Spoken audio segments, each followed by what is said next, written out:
자, 우리 지난주 함께 살펴보았던 것처럼 천국은 어느 날 우리에게 우연히 발견되는 하늘나라의 보화입니다. 이 보화를 발견한 사람들마다 이 보화를 가지려 합니다. 설득하지 않아도 돼요.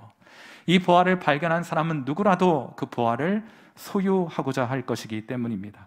자, 그러므로 우리 신앙은 천국의 보화를 발견하는 것으로부터 시작하는 것입니다. 억지로 하는 것이 아니에요. 좋아서, 기뻐서, 그리하여 주님 따르고 주님 섬기게 되는 신앙이 바로 저와 여러분 예수 믿는 신앙인 줄 믿습니다. 하나님께서 오늘도 그 천국 보화의 가치를 우리로 발견케 하심으로 기쁘고 즐겁게 자원하는 마음으로 주님을 따르게 되는 귀한 성도, 그런 귀한 성일교회 되기를 주님의 이름으로 축원해 드립니다. 오늘 제가 여러분과 함께 나누게 될 비유는 불의한 청지기의 비유라는 제목이 달려있는 비유입니다. 오늘 첫 번째 설교의 요점은 이것인데, 하나님의 것을 낭비하는 것은 옳지 않은 일이다, 불의한 일이다 하는 것이 첫 번째 요점입니다. 오늘 본문에는 주인의 돈을 낭비하는 청지기가 한 명 등장하죠. 아마도 하루 이틀 그런 짓을 한 것이 아니었던지 결국에는 주인의 귀에까지 이 소식이 전해지게 됩니다. 누가복음 16장 1절. 또한 제자들에게 이르시되 어떤 부자에게 청지기가 있는데 그가 주인의 소유를 낭비한다 하는 말이 그 주인에게 들린지라 하였어요. 하루 이틀 한 게 아니라 결국 꼬리가 길면 밟히게 되듯이 이 청지기가 불의한 일들을 계속하고 있었는데 그것이 결국 주인의 귀에까지 들리게 된 상황입니다. 이런 유머를 들어본 적이 있습니다. 조선시대에 가장 날씬했던 왕비의 이름은 갈비라는 이야기예요. 제가 설교를 하다 보면 별 생각을 다 하기 때문에. 그럼 왕을 가장 괴롭혔던 왕비는 누구였겠습니까? 시비. 놀라운. 그리고 가장 사치스러웠던 왕비는 누구였을까요? 그 사치스러운 왕비 이름이 바로 낭비였다는 거예요. 이해해 주시길 바랍니다. 설교에 준비하다 보면 제 머릿속에 별 생각이 다 떠오르기 때문에 문득 이런 생각이 떠오르더라고요. 자, 오늘 비유 속 등장하는 청지기는 왕비도 아닌 주제에 주인의 것을 낭비합니다. 자, 그런데 이 청지기가 어떤 식으로 주인의 소유를 낭비했느냐 궁금하지 않으십니까? 여러분 혹시 성경을 읽으시다가 이런 질문을 만나시게 되면 이 질문에, 이러한 질문에 답할 수 있는 아주 좋은 방법이 있는데 그것은 전후 문맥을 살펴보는 것이에요.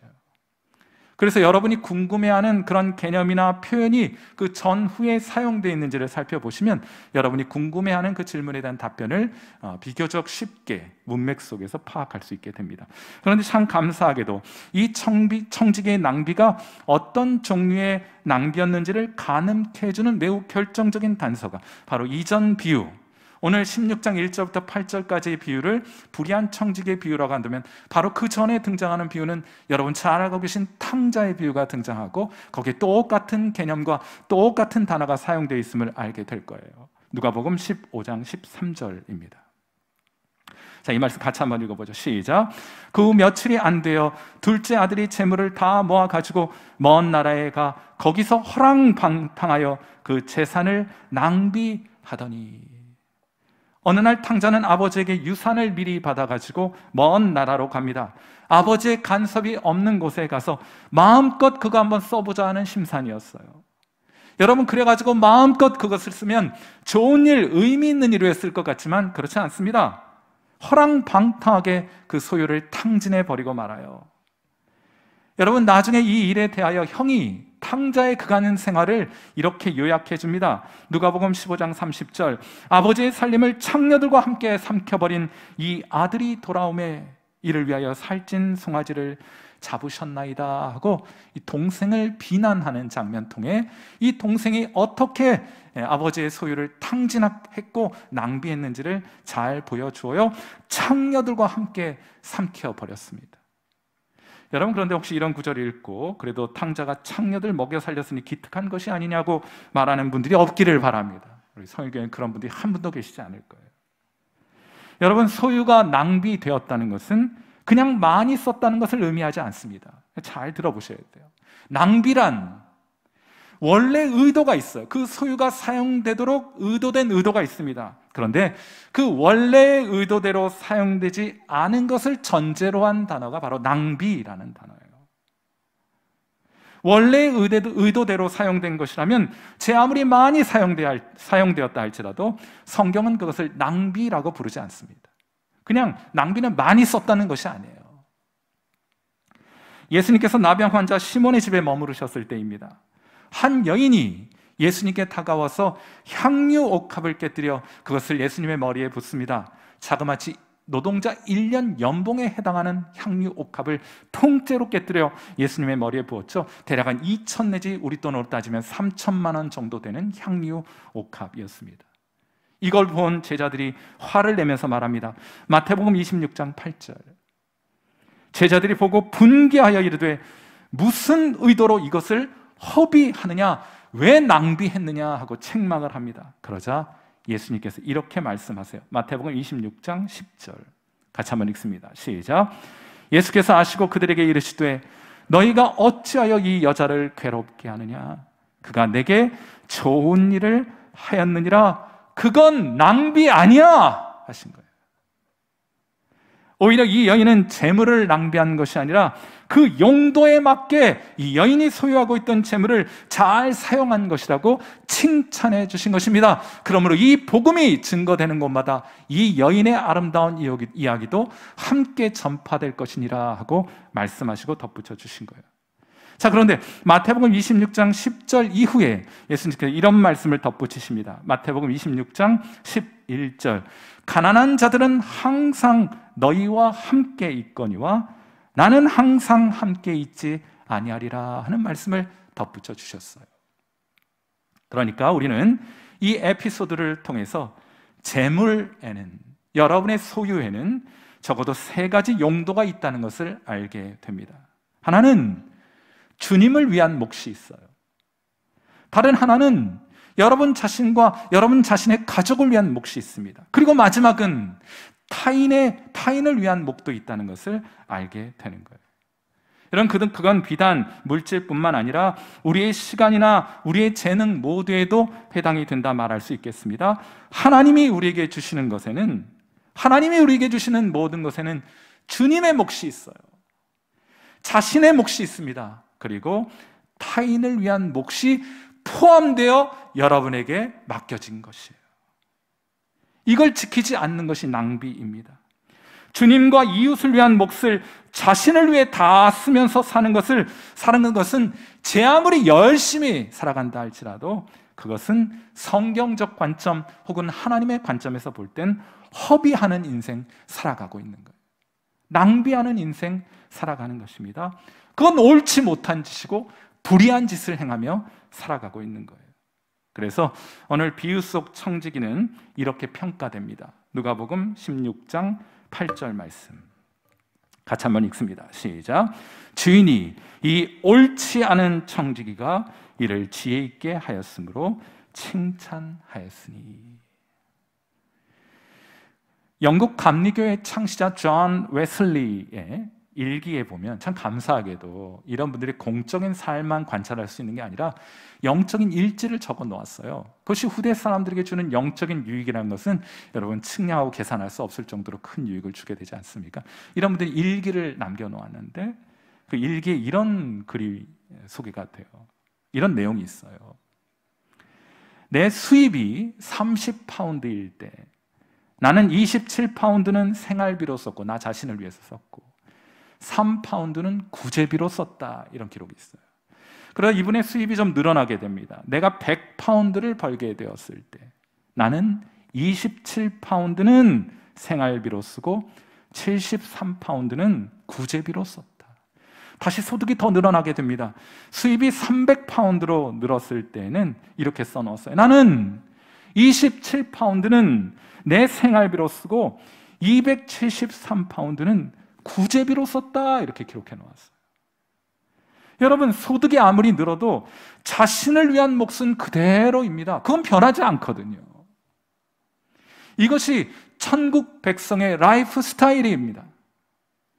이 세상에 속한 나라는 자신의 것은 자신만을 위해 쓰는 것이 당연한 나라입니다. 그것을 권리라고 주장하는 나라입니다. 그러나 하늘나라는 달라요. 하늘나라에 속한 백성은 다릅니다. 이곳에 사는 사람들은, 이 천국의 백성들은 주님을 위한 목 건드리지 않습니다. 이웃을 위한 목 손대지 않습니다. 그걸 지키지 못하는 것을 옳지 않다고 여기고 불의한 것으로 여기는 나라가 바로 하나님의 나라인 것이고 하나님의 백성들의 삶의 모습인 것이에요. 사랑하는 귀한 성도 여러분, 하나님께서 우리 빈손으로 이 세상에 왔습니다. 그리고 제가 이 세상 떠나는 사람들 많이 지켜보았는데 뭐 가지고 하늘나라 가는 사람 한 사람도 못 봤어요. 다 하나님 맡겨주신 겁니다. 그런데 그 맡겨주신 것 안에는 주님을 위한 몫이 있어요. 여러분 자신을 위한 몫도 있고 이웃을 위한 몫도 있는 것입니다. 이것을 잘 지키는 것이 낭비되지 않는 인생, 참 의로운 인생이라고 말할 수 있겠고, 이 맡겨진 또 구획 지어진 이 몫을 자신만을 위해 살아가는 삶을 하나님은 불의한 인생이라, 허비되고 낭비된 인생이라 책망하신 줄 믿습니다. 부디 주님께서 맡겨주신 의도대로 여러분의 소유를 거룩하게 사용하시는 여러분 되시기를 주님의 이름으로 축원해 드립니다. 자, 오늘 설교의 두 번째 요점은, 자, 그렇다면 하나님의 것을 사람들과 나누는 것은 참 지혜로운 일이다 하는 것이 두 번째 설교의 요점입니다. 자, 청지기가 재산을 낭비하고 있다는 소문을 듣게 된 주인은 지금까지의 일을 한번 결산해보자 하고 말하게 됩니다. 청지기는 그 결과가 어떻게 될 것인지 너무 뻔하잖아요. 너무 잘 알고 있었습니다. 그래서 고민하기 시작해요. 누가복음 13장 3절. 청지기가 속으로 이르되 주인이 내 직분을 빼앗았으니 내가 무엇을 할까? 땅을 파자니 힘이 없고 빌어먹자니 부끄럽구나 합니다. 참 재미있는 청지기예요. 참 놀고 먹기를 좋아하는 청지기입니다. 자, 그리하여 나름대로 잔머리를 굴렸어요. 그래서 대책을 마련합니다. 누가복음 16장 4절입니다. 자, 이 말씀 같이 한번 읽어보죠. 시작. 내가 할 일을 알았도다. 이렇게 하면 직분을 빼앗긴 후에 사람들이 나를 자기 집으로 영접하리라 하고 잔머리를 굴리고는 사람들, 주인에게 빚진 사람들을 소환합니다. 그리고는 그 빚을 탕감해 주기 시작해요. 기름 100말 빚진 사람 불러서는 절반으로 뚝 잘라서 50말 빌려갔다고 거짓말로 써라 이거예요. 100석의 밀을 빌려간 사람에게는 80석 쓰라 하고 고쳐주었습니다.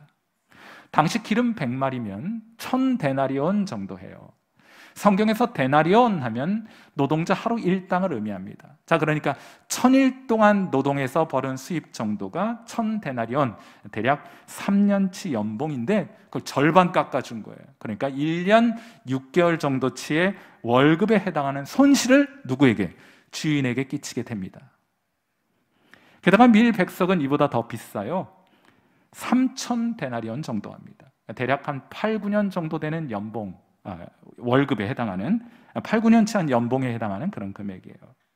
그걸 20% 깎아주었으니 이번에도 대략 한 1년 6개월 정도치의 월급에 해당하는 비용을, 금액을 탕감해 준 셈입니다. 그러니까 여러분 주목해 보셔야 될 것은 오늘 비유 속에 등장하는 이 청지기는 회계 부정이 드러나기 전에도 주인에게 손실을 끼쳤고, 자, 그것이 발각되었을 때에도 여전히 주인에게 손해를 끼치는 사람입니다. 그런데도 주인이 이렇게 말을 해요. 누가복음 16장 8절. 주인이 이 옳지 않은 청지기가 이를 지혜 있게 하였으므로 그를 칭찬하였으니 하고 말해줍니다. 여러분, 그러면 이 주인의 말은 칭찬입니까? 책망입니까? 이것이 칭찬이면 우리도 회사 돈 횡령해서 친구들 먹을 거 사주면 됩니까? 안 됩니까? 칭찬하셨는데 안 될까요? 이런 질문 받으면 우리는 둘 중 하나를 선택하려고 하기 때문에 문제가 발생합니다. 성경을 흑백 논리로 접근하려고 하기 때문이에요. 제가 한참 전에 신학교 다닐 때 참 논쟁하기를 즐겨 했습니다.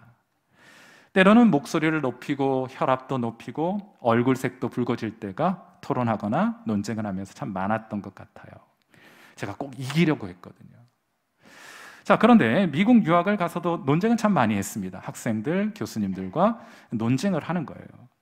그런데 이상하게도 제가 만나서 토론을 하거나 논쟁을 하는 교수님들에게서는 제가 다른 사람들과 함께 논쟁할 때 보이는 그런 종류의 태도가 보이지를 않더라는 거예요.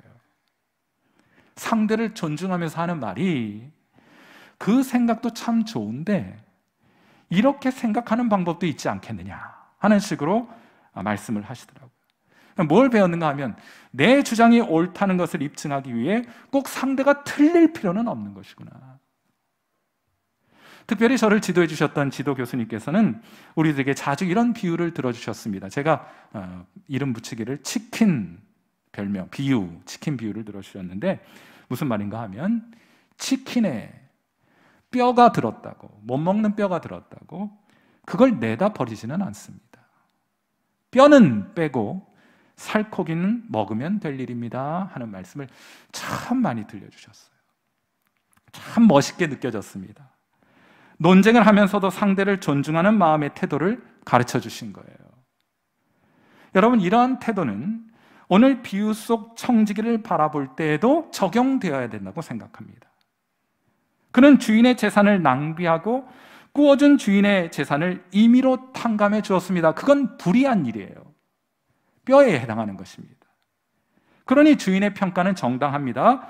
그는 놀고 먹기를 좋아하는 불의한 청지기였습니다. 하지만 다 버릴 것은 아니에요. 남의 돈을 가지고 기분을 냈다는 것은 그 뼈만 제거한다면 그에게도 먹을 것이 있었습니다. 그것이 무엇인가? 누가복음 16장 9절 말씀입니다. 우리 같이 한번 읽어봐요. 시작. 내가 너희에게 말하노니 불의의 제물로 친구를 사귀라. 그리하면 그 제물이 없어질 때 그들이 너희를 영주할 처소로 영접하리라 했어요. 여러분, 참 재밌게도 재물에는 불의한 속성이 있습니다. 재물은 자기 자신만을 위해 쓰게 하려는 아주 고약한 속성이 있어요. 많이 가지면 많이 베풀 줄 알죠? 그렇지 않습니다. 재물의 속성이 그렇지 않아요. 재물은 자기 자신만을 위해 쓰도록 우리를 유혹하는 굉장히 고약하고 불의한 속성이 담겨 있습니다. 하나님 없습니다. 이웃 없습니다. 그러나 제가 말씀드렸던 것처럼 재물에는 각각 고유한 몫이 있다고 말씀을 드렸죠. 하나님께 드려야 할 몫이 있습니다. 자기와 자기 가족을 위해 써야 할 몫이 있습니다. 그리고 이웃과 함께 나누어야 할 몫이 있는 것이에요. 다른 것은 몰라도 이 불의한 청지기는 마지막 용도가 있다는 것을 우리에게 보여준 것이에요. 마지막 용도를 살려 재물을 사용했던 것입니다. 다른 것은 모르겠는데 그 영역에 있어서만큼은 지혜로웠다고 말할 수 있는 것이에요. 물론 주인의 재물로가 아니라 자기 재물로 그렇게 했어야 했죠. 만일 자기의 재물로 친구를 사귀는데 혹은 사람들을 얻는데 자신의 소유와 재물을 사용했다면 그는 불의한 청지기로 지혜로운 선택을 했다 이렇게 말하는 것이 아니고 의로운 청지기로 지혜로운 선택을 했다고 말씀하셨을 것이에요. 사랑하는 성도 여러분, 우리에게 맡겨주신 소유에는 고유한 몫이 있어요. 오늘 이 비유의 청지기는 그 고유한 몫 가운데 마지막 몫이 무엇인지를 우리에게 보여주었는데 그 점에 있어서 이 청지기는 칭찬받을 만하다 하고 말씀해 주신 겁니다. 우리 시대 존경받는 부자가 있어요. 저는 우리 교회 교인들이 부자 되기를 바랍니다. 그러나 욕먹는 부자 되지 말고 자기만 아는 불의한 부자 되지 말고 존경받는 부자가 되었으면 참 좋겠고 그렇게 기도하고 있습니다. 우리 시대 존경받는 부자 가운데 빌 게이츠라는 분이 계세요. 하버드 입학했는데 졸업은 하지 않았어요. 그런데 이분이 하버드 법대에서 명예 박사 학위를 받게 되었는데 졸업사를 하게 되었습니다. 그때 졸업사에 이런 내용을 이야기했습니다. 한번 잘 들어보세요. 하버드대 가족 여러분, 성일교회 가족 여러분, 이곳은 세계에서 모인 인재들의 집합소입니다. 무엇을 위해 우리는 이 자리에 함께 모였습니까? 여기 계신 분들이 세계인의 삶을 향상시키기 위해 자신들의 재능을 사용한다는 것에는 의문의 여지가 없습니다. 하지만 우리는 지금보다는 조금 더 할 수 있지 않겠습니까? 제가 하버드대에 입학 허가를 받던 날 제 어머니는 이제부터는 더 많이 베풀어야 한다는 말씀을 제게 해주셨습니다. 약혼식에서는 제 아내가 될 사람에게, 많이 가진 사람에게는 더 많은 책임이 따른다는 내용의 편지를 읽어주셨습니다.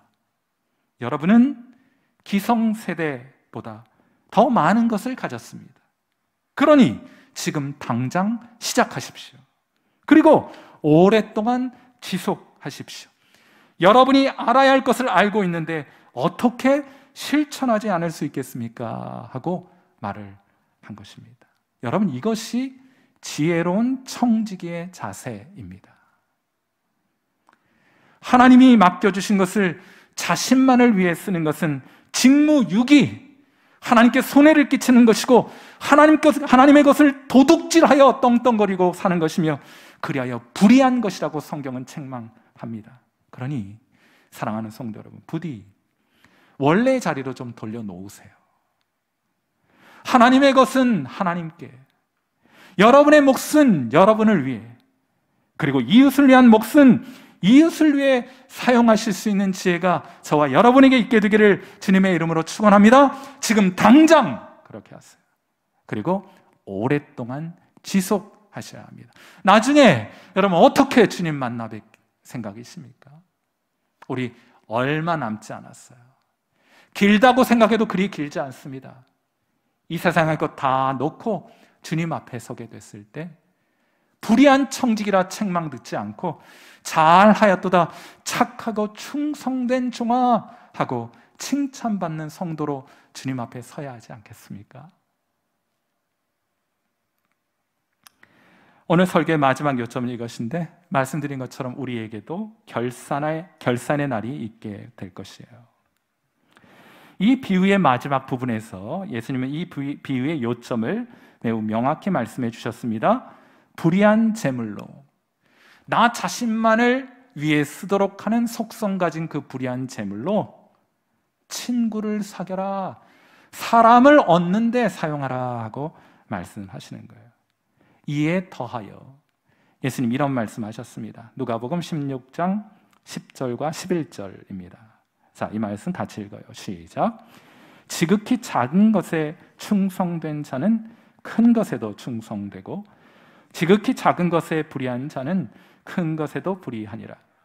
너희가 만일 불의한 재물에도 충성하지 아니하면 누가 참된 것으로 너희에게 맡기겠느냐 하고 말씀하세요. 오늘 비유 속 등장하는 불의한 청지기는 주인 앞에서 자기에게 맡겨진 것을 어떻게 관리했는지 결산을 받게 될 예정이었습니다. 그건 여러분도 마찬가지예요. 우리도 마찬가지입니다.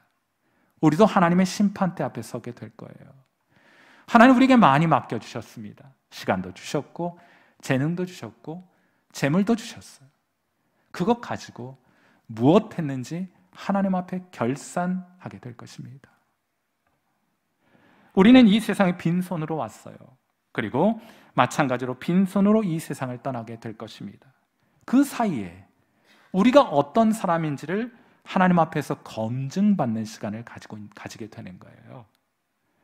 여러분, 그런데 여러분이 어떤 사람인가를 아는 가장 좋은 검증 방법이 무엇이냐? 그건 여러분이 돈을 어떻게 쓰는지를 보면 돼요. 그보다 더 정확하게 여러분이 어떤 사람인지를 드러내주는 더 좋은 검증 방법을 성경은 알지 못합니다. 이 세상에서는 재물을 많이 모으고 높은 지위에 올라 떵떵거리며 사는 사람들을 성공한 사람이라고 부릅니다. 그러나 그건 이 땅에 속한 나라이고 이 세상 백성들이 살아가는 삶의 방식입니다. 하나님의 나라는 그렇지 않아요. 하나님의 나라는 달라요. 재물이 많고 적음이 중요하지 않습니다.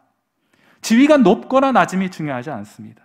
다만 많이 맡겨주신 자에게는 많은 것을 기대하시고 적게 맡겨진 자에게는 그 적게 맡은 것으로 충성을 다하면 돼요. 그들이 소유하고 있는 것으로 얼마나 충성스럽게 주님 섬겼느냐, 자신과 가족을 돌보았느냐, 그리고 이웃을 섬겼느냐 하는 것 가지고 성공 여부를 평가하게 되는 나라가 하나님의 나라예요. 우리가 지금 천국 비유를 함께 나누고 있잖아요. 천국의 비밀을 우리에게 소개해주는 비유를 여러분 함께 보고 있는 것이 아닙니까? 이 땅의 질서는 그래요. 많이 소유해야 성공했다 해요. 그러나 하나님의 나라는 맡겨진 것 가지고 얼마나 충성을 다했느냐로 성공 여부를 따지게 되는 나라입니다. 우리가 그 나라 백성이에요. 그리고 이 충성스러운 사람으로 판명된 사람에게 천국에서 더 큰 일을 맡겨주시게 될 것입니다. 그러므로 예수 믿는 저와 여러분, 예수 믿는 사람은 재물을 남길 생각으로 살지 않고 무엇을 남길 생각으로 살아갑니까? 사람 남길 생각 가지고 살아가는 사람들이 천국 백성들이에요. 그러니 예수님께서 그 불의한 재물로 친구를 사귀라고 말하지 않습니까? 가끔 교인들이 제게 이제 그런 질문들, 최근에도 그런 질문 하나 받았는데, 왜 우리 교회는 선교 바자회 이런 거 안 하느냐고. 뭐 미역도 팔고 뭐 또 뭐도 팔까요? 미숫가루도 팔고 떡도 잘라서 팔고. 그게 묻습니다. 저는 그렇게 하지 않기로 우리 교인들과 오래전부터 약속해 왔어요. 분명한 이유가 있습니다. 예수님께서는 말씀하시기를 명분이야 어떻든 성전에서 이윤을 남기기 위해 동전 바꿔주고 제물로 쓸 짐승 거래하는 것을 분노하시며 반대하셨습니다. 성전을 강도의 구렬 만들지 말라. 성전은 만민이 모여 기도하는 곳이니 그곳에서 이윤 추구하려 하지 말라고 말씀하셨어요. 사랑하는 성도 여러분, 저와 여러분 곁에 있는 성도들은 여러분의 이익을 추구하는 이익 추구의 대상이 아니에요. 그들은 사랑과 섬김, 나눔의 대상입니다. 하나님의 나라는 사고 파는 나라가 아니에요. 은혜로 주고받는 나라가 하나님의 나라입니다. 하여 이것이 우리 성일교회가 교회 안에서 성도 간 상거래를 하지 않는 매우 중요하고 결정적인 이유이기도 합니다. 그래서 선교는 성도들에게 물건 팔아서 가는 것이 아니고 그 이윤으로 가지 않고 성도들의 자발적인 참여와 성도들의 소중한 헌금 모아서 선교하자는 것이 성일교회의 선교의 철학입니다. 꼭 그렇게 해야 하나? 꼭 그렇게 해야 합니다. 왜냐하면 지극히 작은 것에 충성되지 못한 사람이 큰 것에 충성할 수는 없는 일 아니겠습니까? 17세기 한 평범한 어부가 하루 종일 물고기를 잡고 그 피곤한 몸을 이끌고 아마 집으로 돌아와서 하나님께 대한 감사를 담아서 글을 적어 놓았는데 이 글이 발견이 되었어요. 누구인지는 몰라요. 다만 그가 17세기에 속한 사람이고 그가 크리스천이었다 하는 것만은 알 수 있고 그가 어부였다는 정도만 알 수 있는데 이런 시를 남겨놓았어요. 이런 시입니다. 주님, 저로 하여금 죽는 날까지 물고기를 잡을 수 있게 하시고 마지막 날이 찾아와 당신이 던진 그물에 내가 걸렸을 때 바라옵건대 쓸모없는 물고기라 여겨 내 던져짐을 당하지 않게 하소서. 사랑하는 귀한 성도 여러분, 하나님께서 여러분에게 맡겨주신 것, 하나님께서 기뻐하시는 용도로 그것을 사용하게 되므로 잘하였도다, 착하고 충성된 종아, 네가 이 지극히 작은 일에 충성하였으니 내가 내게 더 큰 일 맡기리라 하는 칭찬받는 성도로 마지막 날 주님 앞에 설 수 있는 귀한 성도 여러분 되시기를 주님의 이름으로 축원하고 우리 교회가 그러한 교회 될 수 있기를 간절히 바라봅니다. 우리 함께 기도하겠습니다.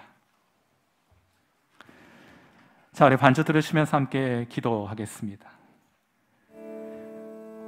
우리 하나님께서 맡겨주신 재물과 시간과 재능을 나 자신만을 위해 사용하지 않고 사람을 얻기 위해 사용하는 지혜롭고 의로운 청지기가 되게 하옵소서. 더 많이 가진 것이 하나님의 부르심이며 사명인 줄 깨달아 더 많이 교회와 사회에 책임을 지려는 충성스러운 종의 모습으로 이 땅 살아가게 하옵소서.